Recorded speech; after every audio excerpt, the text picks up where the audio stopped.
agakiza k'Imana we nzakagendana.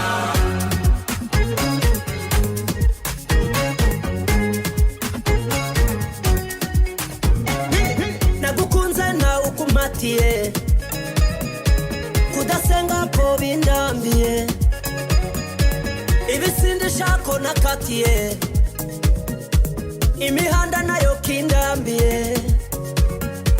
Iyo bishanze Mana ndaguhamagara ukumva binsaba gusa kubipa. Iyo bishanze Mana ndaguhamagara ukumva binsaba gusa kubipa. Shimira Imana nashaje